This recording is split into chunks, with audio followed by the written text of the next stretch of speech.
আসসালামু আলাইকুম রহমতুল্লাহি বরকাতু। আশুরার রোজা কবে? 2024 সালে আশুরার রোজা কবে হবে?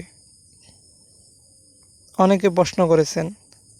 তো 2024 সালে আশুরার রোজা হবে 16 জুলাই, 17 জুলাই অথবা 17 জুলাই ও 18 জুলাই, অর্থাৎ রোজ মঙ্গলবার ও বুধবার অথবা বুধবার ও বৃহস্পতিবার, এই দিন রোজা রাখতে হবে দিনের বেলায়।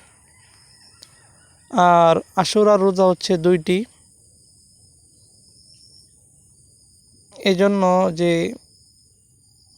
আল্লাহর রাসূল বলেছেন কাফেরদের অর্থাৎ ইহুদিদের বিরোধিতা করার জন্য, যাতে করে তারাও মুহররমের আশুরার রোজাটা রাখে, তো তাদের রোজার সাথে যেন আমাদের রোজাটা মিলে না যায়, এজন্য আমাদেরকে বলা হয়েছে দুইটা রোজা রাখার জন্য। তো এই রোজা রাখার ফজিলত কি? আশুরার রোজার ফজিলত কি? তো আশুরার রোজার ফজিলত হচ্ছে, আল্লাহর রাসূল বলেন, আমি আশাবাদী যে এই রোজা রাখার দ্বারা আল্লাহ রাব্বুল আলামিন বিগত 1 বছরের গুনাহ মাফ করে দিবেন। সুবহানাল্লাহ। এরপরে যে আল্লাহ রাব্বুল আলামিনের কাছে রমজানের রোজার পরে এই মুহররমের রোজা হচ্ছে শ্রেষ্ঠ রোজা।